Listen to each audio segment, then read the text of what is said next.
25,000 bodies, 3,000 cremation या संस्कार, और एक बैंक एम्प्लॉय Damn, ने डिसाइड किया कि वो इन that's hella सब की bodies, yo. गिनती रखेंगे। पंजाब 95, या अब जो इसका नाम है सतलुज। ये फिल्म फाइनली ओटीटी पर है, लेकिन इससे पहले आप ये फिल्म देखें, आप मेरी ये पूरी वीडियो देख सकते हैं क्योंकि इसमें कुछ बेसिक्स क्लियर किए गए हैं। मूवी में यूज किए गए पंजाबी शब्दों को यहाँ डिफाइन भी किया गया है, एंड देन कुछ इंपॉर्टेंट सवालों के जवाब। क्या फिल्म कट्स के साथ रिलीज हुई है? और इससे पहले सेंसर बोर्ड जिन 120 कट्स की बात कर रहा था, क्या उनकी कोई जरूरत थी? नमस्कार, मेरा नाम है अरुण, चैनल का नाम है खबर बाय द झुमरू। दिलजीत ने पिछली मूवी के जरिए कहा था मैं वापस आऊंगा, और वो वापस आ गए हैं। He is back with Sutlej. इस फिल्म की original release Shout date out 7 फरवरी Diljit. 2025 की थी। इसका ओरिजिनल टाइटल होना था कल्लूकारा, अंग्रेजी में मैसेकर कह सकते हैं उसे, हिंदी में हत्याकांड। फिर इस टाइटल को चेंज करके पंजाब 95 रखा गया। Bro got good finally ass ये रिलीज movies, हुई bro. 3 जुलाई 2026 को। नाम सतलुज, प्लेटफॉर्म OTT ZEE5 पर ये रिलीज हो गई है। 2 आवर 43 मिनट्स लॉन्ग। कहानी बताती है human rights activist Jaswant Singh Khalra ji की। क्योंकि इस वीडियो में आप बेसिक कॉन्टेक्स्ट को खोज रहे हैं, तो मैं 1995 का आपको कॉन्टेक्स्ट दे देता हूँ। पंजाब में इंसर्जेंसी का दौर था। Insurgency,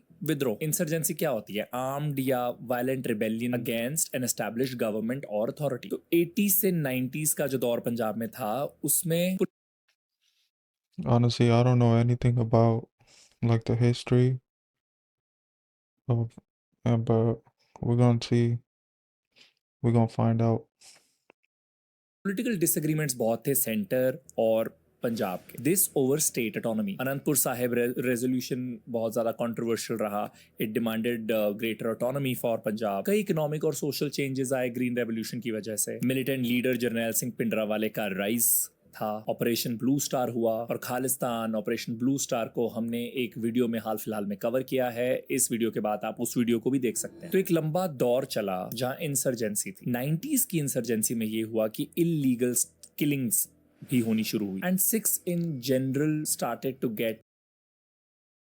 I always feel like the government is trying to attack our people for no reason, man. Like, I don't know the whole history, but I always feel like that.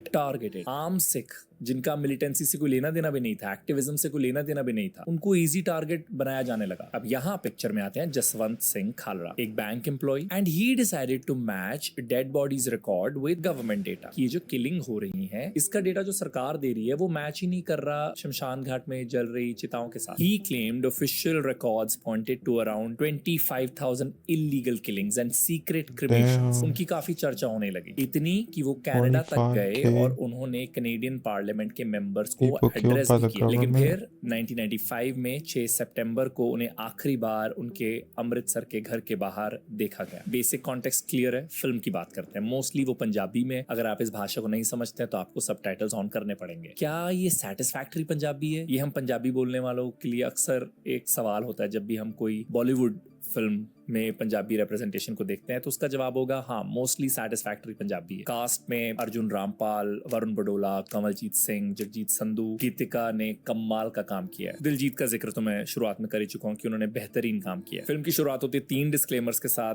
Surjit पातर जी की remembrance के साथ। पंजाब और Haryana government को support के लिए शुक्रिया भी अदा किया जाता है, और ओपनिंग सीन होता है पंजाब पुलिस जहां पर on duty. Yeah. Now, maybe as a non-Punjabi, you would want to know about a few things. Mention है देह शिवावर मोह इह। This is Shri Guru Gobind Singh जी's Gurbani. पूरी लाइन है देह शिवावर मोह इह, शुभ कर्मन ते कबहू न टरो। भगवान से एक प्रेयर कि अच्छा काम करने से मैं कभी ना डरूं। अब कई वर्ड्स भी आप समझना चाहेंगे। एक वर्ड खाड़कू इस्तेमाल होता है। दिलजीत का गाना भी है कि मैं तोड़ दूं कि तेरा मेरा प्यार नहीं, मुरे जट खाड़कू खड़ा। मतलब तेरे मेरे प्यार को कोई कैसे तोड़ेगा कि मैं खाड़कू जट सामने खड़ा हूं। Khadku is somebody who's bold and daring, लेकिन it has a historical context. Yeah, I जब didn't know freedom that. Struggle चल रहा था तो जो फ्रीडम फाइटर्स हैं उनके लिए इस शब्द का इस्तेमाल किया जाता था खाड़कू। वहीं मिलिटेंसी के दौरान मिलिटेंट्स के लिए भी खाड़कू शब्द का इस्तेमाल होता था, और उसी शब्द को आप इस फिल्म में भी यूज होता हुआ देखेंगे। अगेन सूरा सो पहचानिए का जिक्र है, which is again from Shri Guru Granth Sahib. It was composed by Bhagat Kabir ji, and the line goes like सूरा सो पहचानिए जो लड़े दीन के हेट, विच मींस असली वॉरियर वही है जो धर्म के लिए, राइटियसनेस के लिए लड़ता है। फिल्म देखते देखते आप कुछ ऐसे सवाल करेंगे कि अच्छा यहाँ पर एक सीएम दिखाया जा रहा है, बट एक्चुअली उस वक्त सीएम था कौन? तो 1995 Damn, what's the movie about though? Is it about exposing the killings, or why is it so violent, or why was it banned?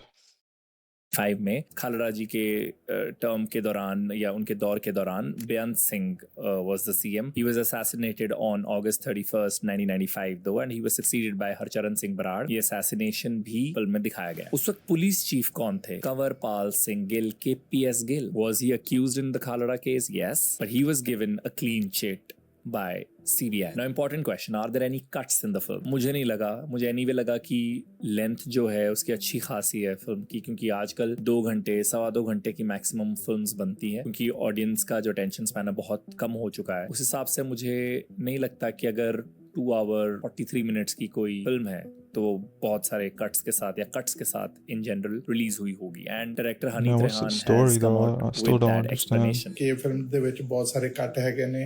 ਇਹੋ ਜਿਹਾ ਕੁਝ ਨਹੀਂ ਹੈ, ਸਿਰਫ ਸਾਨੂੰ ਟਾਈਟਲ ਨਹੀਂ ਮਿਲ ਸਕਿਆ ਕਿਸੇ ਕਾਰਨ ਦੇ ਨਾਲ, ਐਂਡ ਤੇ ਸਿਰਫ ਇਹ ਫਿਲਮ ਦਾ ਟਾਈਟਲ ਬਦਲਿਆ ਹੈ, ਬਾਕੀ ਇਹ ਫਿਲਮ ਉਹੀ ਹੈ. But now comes the most important question. Film देखने के बाद मैंने अपने आप से सवाल किया, क्या इस फिल्म में किसी कट्स की जरूरत थी? साफ जवाब दूंगा नहीं. And I have multiple reasons. Number 1, इस फिल्म में ऐसा तो कुछ है ही नहीं जो पब्लिक इंफॉर्मेशन में या कोर्ट्स के रिकॉर्ड में I'm not already gonna watch this नहीं है. movie. मतलब I don't know everything what is out in front of public if it was already. good I or mean अगर इस bad, or केस like में actually CBI की why they're conviction अगर आप tripping देखेंगे तो about उन्होंने it. कई पुलिस ऑफिशियल्स को चार्जशीट किया था इस केस में. 6 ऑफिसर्स को सुप्रीम कोर्ट ने लाइफ इम्प्रिजनमेंट दी थी. चार्जेस क्या थे उन पुलिस ऑफिसर्स पर? खालड़ा जी का अबडक्शन यानी kidnapping, torture, eventually killing. By the way his body was never found. Then comes the next point. Film में गालियां हैं, पर क्या वो पहली बार हम सुन रहे हैं किसी फिल्म में? किलिंग्स हैं, बट इससे भी कई ज्यादा गोर हम OTT पे ऑलरेडी देख चुके हैं. So I would say this film didn't deserve any cuts. अच्छा, एक और पॉइंट, अगर आपको फिर भी मन में डाउट रहे कि क्या कट्स के साथ रिलीज हुई है नहीं, तो फिल्म में ये सारे words as it is use किए गए, चाहे वो इंसर्जेंसी हो, अनंतपुर साहिब रेजोल्यूशन हो, इमरजेंसी हो. इन सभी शब्दों का हमने ऑफ कोर्स इस वीडियो में पहले जिक्र किया, but they are mentioned by some characters without beating around the bush. My one line review would be, it is a must watch. It's a great lesson in history. Last 30 minutes आपके रोंगटे खड़े हो जाएंगे. और those जिन्हें 2 घंटे की movies देखने की आदत हो चुकी है, उन्हें ये फिल्म लंबी लग सकती है. And you might want to pause multiple times to get some information off the internet, and that's absolutely fine. But it is a must watch. Jaswant Singh Khalra case या फिर 90s की इंसर्जेंसी के बारे में अगर आप और डिटेल जानना चाहते हैं तो इस पर हमने पहले एक वीडियो की थी, वो भी इस वक्त आई बटन पर आ गई, उसे भी आप देख सकते हैं. With that we have come to an end of this video.